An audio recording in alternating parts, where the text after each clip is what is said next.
How to turn nothing into something. And here's a little gist of what I've been covering.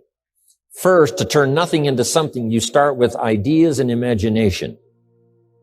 Now, it's hard to call ideas and imagination nothing. How tangible are ideas and imagination? It's a bit of a mystery. So you can't really call ideas that can be turned into a hotel, ideas that can be turned into an enterprise, ideas that can be turned into the Salk vaccine, ideas that can be turned into miracle products, ideas. You couldn't really call the idea nothing. It must have some kind of substance. And imagination can't really be nothing. We call it nothing because it isn't like tangible. It isn't like a podium. It isn't that real. But it is almost real. So to turn nothing into something, you start with ideas and imagination. Interesting. Ideas that become so powerful in your mind and your consciousness, they seem real to you even before they become tangible. Imagination that is so strong that you can actually see it. You can actually see it. When I built my first home for my family in Idaho all those years ago, before I started construction on this home, I used to take my friends and associates out to the vacant property and take them on a tour through the house. Is that possible? Is it possible to take someone on a tour through an imaginary house? And the answer is yes. I used to say, this is the 3-car garage. And the guy would look and say, yes, this garage will hold 3 cars. Right? I mean, I could really make it real, make it live. I would take them on a tour through the house. Here's the fireplace. And this fireplace is brick on one side and it's stone on the other side. I could make it real. Here's the rest of the house. Here's the kitchen with this view window. And they would look out the window as I took them on this tour. So imagination, we call it nothing simply because nothing in terms of being tangible, but it is so real, it's almost real. So the first step is to imagine the possibilities. Imagine the possibilities. One of the reasons for seminars and sermons and the lyrics from songs and testimonials of others is to give us an idea of the possibilities. To imagine the possibilities. Now, here's the second step of turning nothing into something. And that is to believe that what you imagine is possible for you. To believe that what you imagine is possible for you.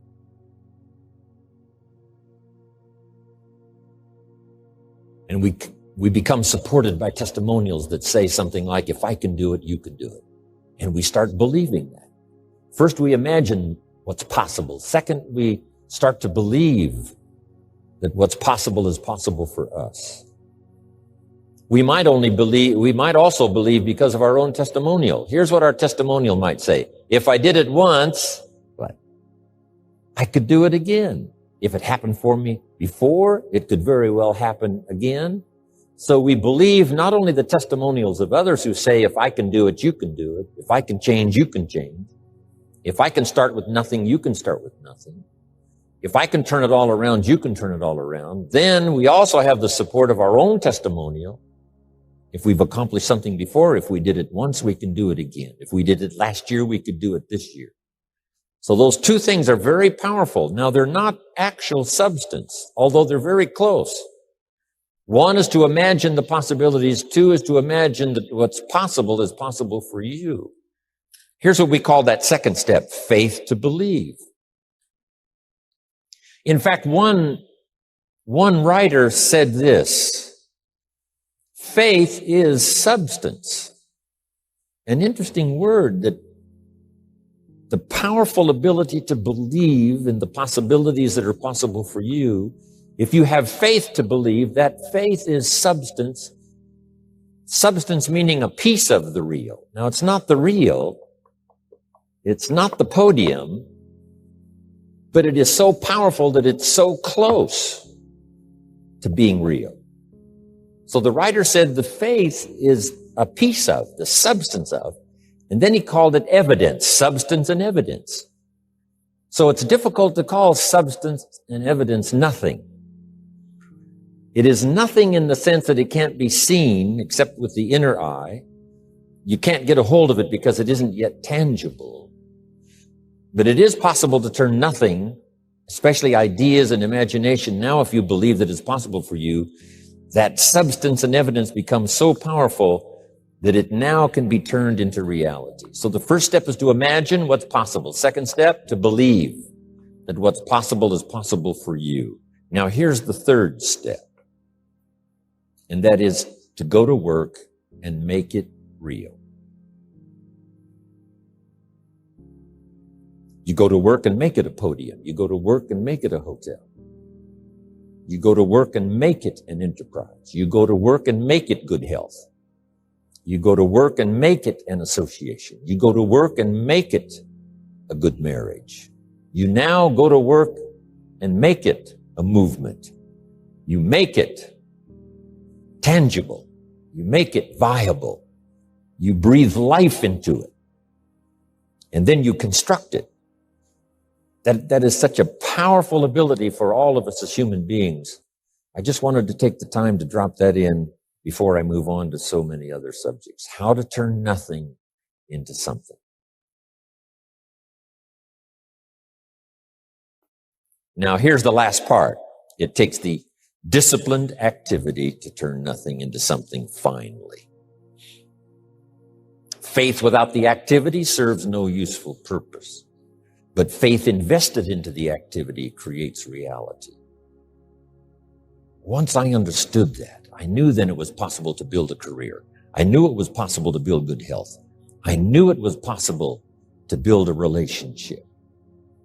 I knew I could participate in the constructing of valuable things, valuable enterprises, valuable things that would help and benefit other people. I knew I could be part of it, and I knew I could do it once I understood this formula.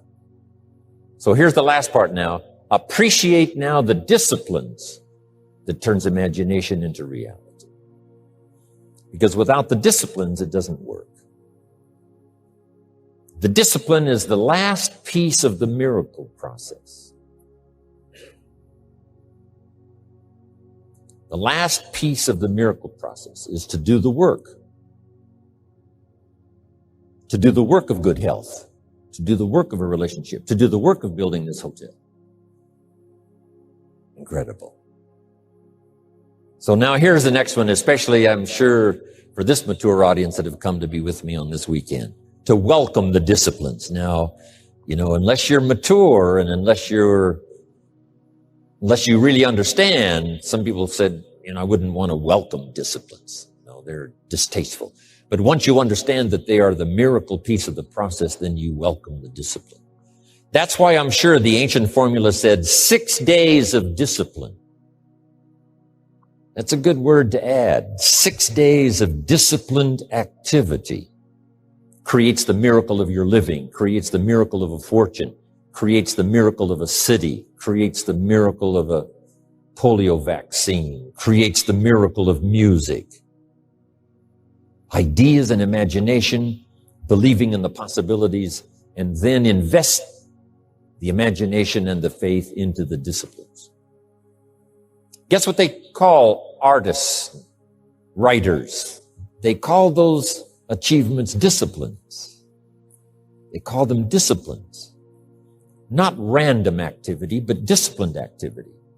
Not just rushing at something blindly and flailing your arms and your muscles at it. No, disciplined activity creates harmony, creates music, creates an association, creates an enterprise, creates something tangible, visible, viable, workable.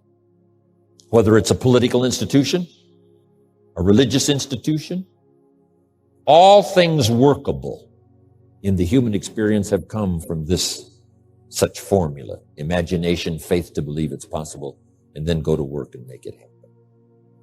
Here's the next important law. called the law of faith. We covered it a little bit earlier in a fairly simple form. Faith is the ability to see things that don't yet exist. Faith, though, can turn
difficulty into reality, positive reality.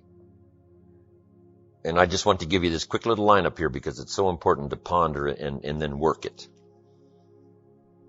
Here's what faith is for. Number one, faith is the ability to see it as it is. Faith doesn't mind seeing it as it is because faith is a miracle worker. Faith does not ignore the negative. Faith uses the negative. Because if there was no negative, there'd be no need for faith. If everything is okay, what would you need faith for? You need faith because it isn't okay. Now, what isn't okay? Who knows? The situation that isn't okay. So here's what faith does. Number one, faith does not ignore the negative because faith now stands as the miracle worker if you let it work. So faith sees it as it is. If it's ugly, it's ugly. If it isn't working, it isn't working. If it's a mess, it's a mess. It doesn't hurt to call a mess a mess. You don't need to fancy it up here. If it's broke, it's broke. If it's miserable, it's miserable. Faith doesn't mind admitting that. Faith doesn't mind seeing that. Here's why. Number one, you can see it as it is. That's the beginning of faith, seeing it as it is. Now, here's the second step of faith. See it better than it is.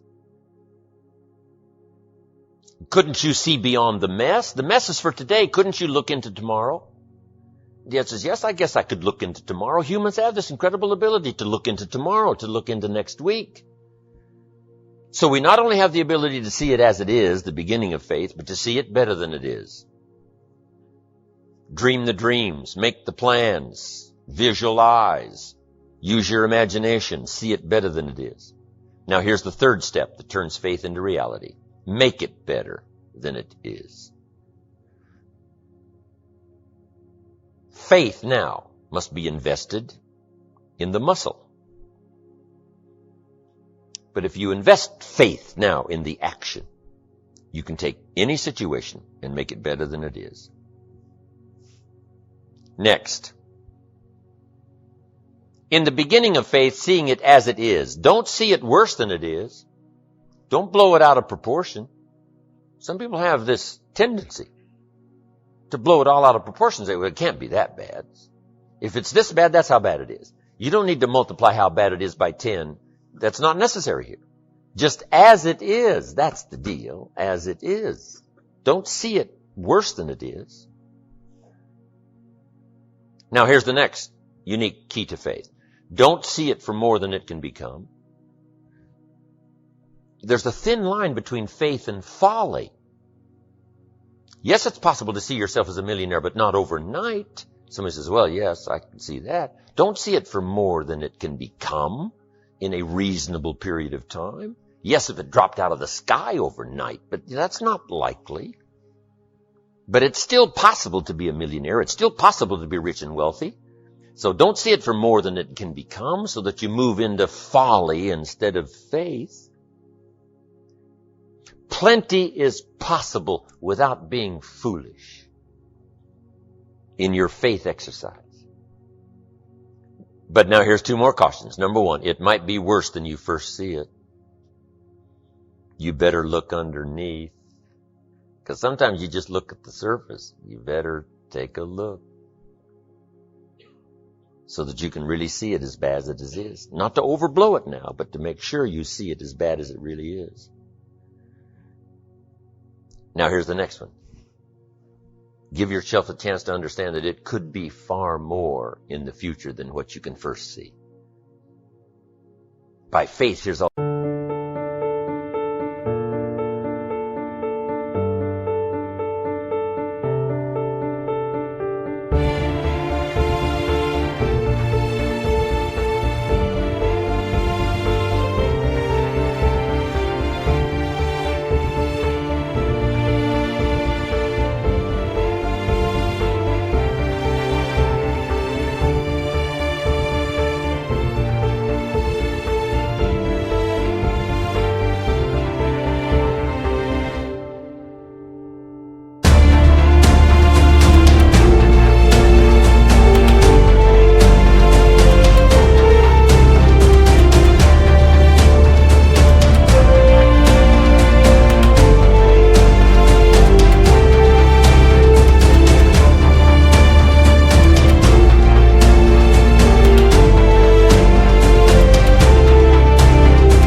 all you can see. Guess what the disciples were always saying? Increase our faith, increase our faith. The miracles that we see here gives us a certain amount of faith, but it looks like we need some more, we need some more. But you take the first step. Take the first step of what you can see, but give yourself a chance to be able to see it for more than what you first see it. On a foggy night, if all you can see is 100 feet, here's what you do. Walk that first 100 feet, now you can see another 100 feet. You can't see the 200 feet. But if you can see 100 feet, you walk the first 100 feet, now you can see another 100 feet.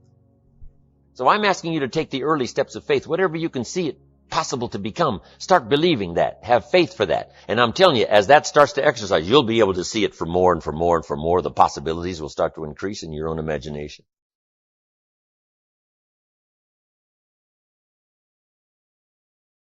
Here's a little subject called How to Turn Nothing into Something.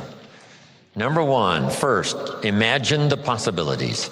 Imagination is the first step of the miracle of possibilities. Reality first starts with imagination. Now, it's hard to call imagination nothing, but it's not something in terms of a podium. It's not tangible. So it's hard to say how to turn nothing into something, because there isn't anything that's nothing. Everything is something, even if it's the imagination, it's something.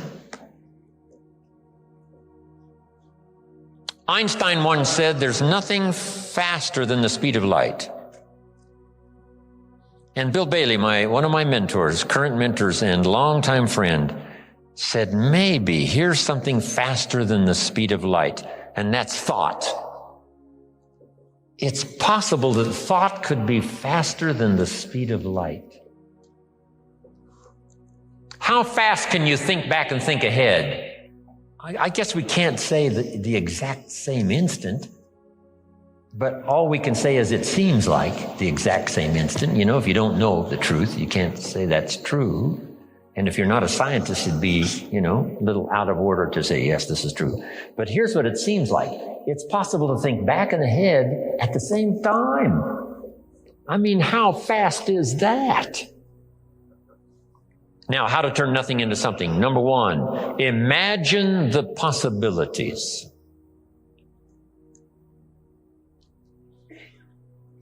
Today, if we had a chance to hear everybody's testimonial of how you got where you are, some of you went from nothing to something. Some of you went from pennies to fortune. And if we had a chance to hear everybody's story here today, took the time, guess what those stories would conclude? Those stories would conclude the possibilities are absolutely endless and unlimited. So number one, imagine the possibilities. Read an inspiring book one more time, how someone went from nothing to something. The possibilities, they're unending. Now here's the next step. Imagine that some of the possibilities are possible for you. We call this now faith. Now we start with imagination, now we generate faith. What generates faith? Faith is generated sometimes when the testimonial closes like this. If I can do it, what? You could do it. I started behind. I started under the basement, not in the basement. I started with debt, not surplus. I didn't start with pennies. I had no pennies. Debt's up to here. Finally got it turned around. Now everything's flourishing. That's what we want to hear. And then someone in a testimonial like that says, hey, if I can do it, you can do it. Here's what that does. Reassures our faith. Keep reading, keep listening to the testimonials. One, that excite the imagination as to the possibilities. And number two, helps faith to occur, that what's possible for one is possible for another.